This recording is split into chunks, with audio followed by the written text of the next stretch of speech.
வணக்கம். நான் உங்களோட பாரதி பேசுகிறேன். நீ நம்ம பேச போகிற விஷயம் என்னென்னு பார்த்தீங்கன்னாக்கா, தக்லீஃப் படத்துலேருந்து ஒரு சின்ன ஒரு அப்டேட் வந்துருந்துச்சுல, அந்த அப்டேட்டை பற்றி கொஞ்சம் எலாபரேட்டாக பேசலாம் அப்படின்னு சொல்லிட்டு.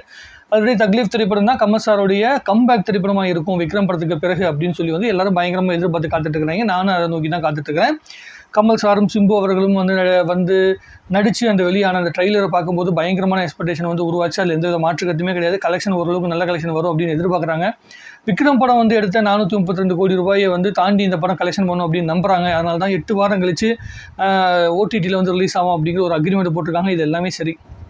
ஆனால் மணிரத்னம் சார் வந்து ஒரு பேட்டியில் சொல்லும்போது ஒரு அழுத்தமான ஒரு விஷயத்தை வந்து நமக்கு வந்து சொல்லி புரிய வச்சார். நாயகன் படத்துக்கு பிறகு நாங்கள் 2 பேரும் இணைகிறோம் அப்படிங்கிறனால அந்த நாயகன் படத்தோட மிகப்பெரிய வெற்றியை வந்து இந்த படம் சந்திக்கணும் அப்படின்னு சொல்லி வந்து ஆசைப்பட்டு அதற்கான கதையம்சம் வந்து செய்யப்பட்டிருக்கு அப்படிங்கிறத அவர் வந்து மென்ஷன் பண்ணி சொல்லியிருந்தார்.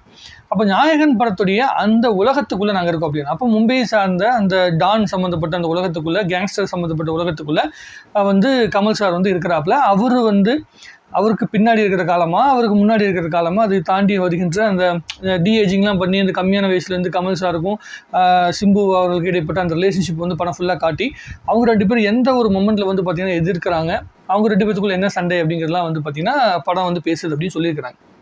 இது கிட்டத்தட்ட பார்த்தீங்கன்னா அந்த ஜில்லா படத்தில் வந்து மோகன்லாலுக்கும் விஜய் சாருக்கும் இடைப்பட்ட அந்த கேரக்டர் மாதிரி இருக்குது அப்படிங்கிற விஷயத்த சொல்லியிருந்தாங்க. நாயகன் படத்தில் வர அந்த ஐயரோட பையன் தான் வந்து நம்மளுடைய இவர் கணக்கு பிள்ளை இருப்பார்ல ஒருத்தர், அவரோட பையன் தான் வந்து பார்த்திங்கன்னா சிம்பு அப்படிங்கிற மாதிரிலாம் ஒரு பக்கம் ஒரு ரைட்டப் வந்து போயிட்டுருக்குது. அப்புறம் மணிரத்னம் சாரே சொல்லிட்டாரு, நாயகன் படத்துடைய உலகத்துக்கும் இதுக்குன்னு தான் கொஞ்சம் சம்மந்தம் இருக்கே தவிர, நாயகன் படத்தில் வர அந்த கேரக்டரோட பேருக்கு இதுக்கு தான் சம்மந்தம் இருக்கே தவிர, மற்றபடி கதைக்கு இதுக்கு சம்மந்தம் கிடையாது, புது உலகத்தை தான் நாங்கள் உருவாக்கியிருக்கோம் அப்படின்னு சொல்லியிருக்கிறாங்க. எனக்கு ஒரே ஒரு பயமான விஷயம் என்னென்னா, கமல் சாருடைய கதை அப்படின்னு வந்து ரொம்ப அழுத்தமாக சொல்லியிருக்காரு. கமல் சார் முழு ஸ்கிரிப்டையும் நான் கொடுத்துட்டேன் அப்படின்னு வந்து பேட்டியில் வந்து சொல்லியிருக்காரு. இது வந்து நல்ல விஷயமா அப்படிங்கிறது எனக்கு தெரியல. ஏன்னா கமல் சார் முழு ஸ்கிரிப்டுமே பண்ணப்பட்ட படங்களில் வந்து நிறைய படங்கள் நம்மளை வந்து யோசிக்க வச்சுருக்கு. ரொம்ப நாளைக்கு அப்புறம் 10 வருஷம் கழிச்சு யோசிக்க வைக்கும் அந்த மாதிரி தான் கதைகள் வந்திருக்கு. அன்பே சிவம் படம் அந்த மாதிரி படங்கள்லாம் அவர் வந்து ஸ்கிரிப்ட் பண்ணது. பஞ்சதந்திரம் படம் கூட அவர் பண்ணாப்புல. தழுவி எழுதினால் கூட அவருடைய அந்த இன்புட் கொஞ்சம் இருக்கும் அப்படிங்கிற மாதிரி. விஸ்வரூபம் படம் தான் கமல் சாருடைய ஒட்டுமொத்த ஸ்கிரிப்டில் வந்து நம்மளை ரொம்ப ரசிக்க வச்ச படம். ஃபஸ்ட்டு பார்ட்டு, செகண்ட் பார்ட்டு கூட அதில் வந்து கொஞ்சம் சறுக்கிடுச்சு. உத்தம வில்லன் மிகப்பெரிய அளவுக்கு வந்து சரிச்சிருச்சு. ஆனால் உத்தம வில்லன் படத்துடைய கதை ஒரு கரு வந்து ரொம்ப நல்ல கதை. ஆனால் அதுக்குள்ளே வந்து நாடகத்தன்மையான விஷயங்கள்லாம் இருக்குல்ல, அந்த பழைய ஃப்ளாஷ்பேக் போயிட்டு அந்த கதை சொல்கிறேன்னு சொல்லிட்டு வந்து அந்த மிருத்துஞ்சயன்னு சொல்லிட்டு அந்த கான்செப்ட்லாம் கிரியேட் பண்ணியிருப்பாங்க. அந்த காமெடியில் ஒர்க் அவுட் ஆகாதனால படம் பெரிய அளவு வந்து பேசப்படலாம். அந்த எமோஷன் சீன்ஸ் வந்து ரொம்ப கனெக்ட் ஆகும். ஸோ இந்த திரைப்படத்தை பொறுத்த வரைக்கும், தக் லைஃபை பொறுத்த வரைக்கும் கமல் சாருடைய எந்த இன்புட் உள்ளே இருக்குது அப்படிங்கிறது தான் நம்ம வந்து ஒரு கேள்விக்குறியாக பார்க்க வேண்டியதாக இருக்குது. கமல் சார் வந்து தனக்கு தெரிஞ்ச ஸ்க்ரீன் பிளேயை வந்து ரொம்ப அற்புதமாக பயன்படுத்தின படம் அப்படின்னு சொல்லி பார்த்தீங்கன்னா ஹேராம் மாதிரியான படங்கள். எனக்கு தெரிஞ்ச ஹேராம் படத்துலையும் மகாநதி படத்தில் இருக்கும், நல்ல ஸ்கிரிப்ட் இருக்கும். பட் ஆனால் ஹேராம் படத்தில் ஒவ்வொரு சின்ன சின்ன மொமெண்ட்டையும் வந்து பார்த்திங்கன்னா நீங்கள் வந்து அவ்வளோ அற்புதமாக ஸ்க்ரீன் ப்ளே பண்ணியிருப்பார். ஸ்க்ரீன் லாங்குவேஜில் வந்து சூப்பராக காட்டியிருப்பார். பட் ஆனால் இப்போ இருக்கிற இந்த கமர்ஷியல் படத்துக்குள்ளே அந்த மாதிரியான விஷயங்களை வந்து பயன்படுத்த முடியாது. ஸோ என்ன மாதிரியான கமர்ஷியல் எலிமெண்ட்டை எல்லா ஆடியன்ஸும் ரசிக்கும்படியான விஷயங்களை வந்து இந்த படத்துக்குள்ளே கொண்டு வந்திருக்காங்க அப்படிங்கிறத வந்து முதல்ல நம்ம கண்டுபிடிக்கணும். அது வந்து எப்படி பண்ணியிருக்காங்க அப்படிங்கிறத பொறுத்து தான் பார்க்கணும். மணிரத்னம் சார் வந்து சுஜாதா சாருக்கு பிறகு அவருடைய அந்த ரைட்டிங் இல்லாமல் வந்து பார்த்திங்கன்னா ரொம்ப தடுமாறுற 2 இயக்குநர்களில் ஒன்று மணிரத்னம் சார், இன்னொன்று வந்து சங்கர் சார்லாம் ரொம்ப பெரிய அளவுக்கு வந்து அடி வாங்கிட்டார். சங்கர் சாரை பற்றி அடுத்த வீடியோ வந்து ரொம்ப டீட்டெயிலாக வந்து போட்டிருக்கோம் ஒரு வீடியோ.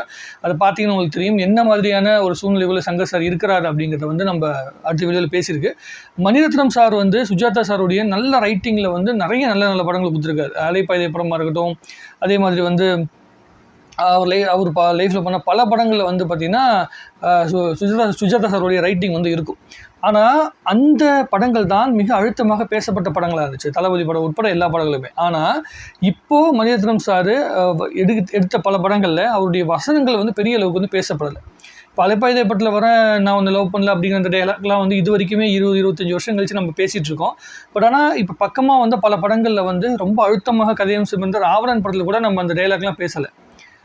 பொன்னியின் செல்வன் மாதிரியான ஒரு மிகப்பெரிய காவியத்தை வந்து நம்ம வந்து படமாக எடுத்திருக்கோம். ஃபஸ்ட்டு பார்ட் ஓரளவுக்கு பேசப்படுச்சே தவிர அந்த படத்துக்குள்ளே இருக்கிற அந்த வசனங்கள் பல விஷயங்கள் அழுத்தமாக இல்லை. ஜெயமோகன் சார் வந்து எழுதுறாப்புல நிறைய புத்தகங்கள் எழுதுறாரு. இப்போ தமிழ்நாட்டுக்குள்ளே அதிகமான புக் எழுதிட்டு இருக்க ஜெயமோகன் எழுதிட்டு இருக்காப்புல. பட் ஆனால் சுஜாதா சார் அளவுக்கு வந்து மக்களுடைய பல்ஸை பிடிச்ச ஆள் அங்கே கிடையாது. சுஜாதா சார் இல்லைன்னா வந்து படமே எடுக்க முடியாது அப்படின்லாம் சொல்ல வரல. அதாவது பாமர மக்களும் புரிஞ்சு கொள்கிற அளவிற்கு அந்த வசனங்களுக்குள்ளே அந்த எளிமையை கொண்டு வரது வந்து சுஜாதா சார் வந்து ரொம்ப அற்புதமாக பண்ணுவார். அதை வந்து தமிழ் சினிமா மிகப்பெரிய அளவுக்கு வந்து மிஸ் பண்ணுது. நான் வந்து பயங்கரமான சுஜாதா சாருடைய ஃபேனு.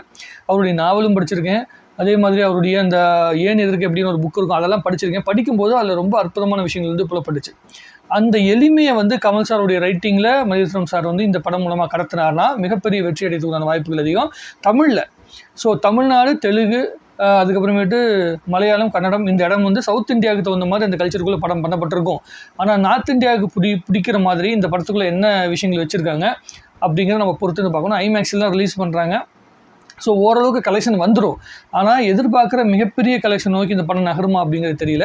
ஸோ பொறுத்து இருந்து பார்ப்போம். டே 1லேருந்து என்ன கலெக்ஷன் ரிப்போர்ட் அப்படிங்கிறது வந்து நம்மளும் வந்து பார்த்திங்கன்னா மென்ஷன் பண்ணி சொல்லுவோம்.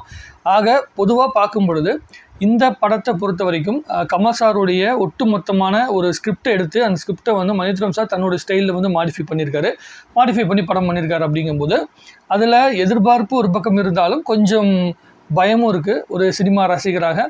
ஏன்னா ஏற்கனவே இந்தியன் 2 படம் மூலமாக கொஞ்சம் டவுன்ஃபாலை வந்து சந்திச்சுட்டு இருக்க கமல் சார் இந்த படம் மூலமாக மீண்டு வரணும்னா இந்த தக் லைஃப் படம் ஒர்க் அவுட் ஆனால் தான் வரணும்.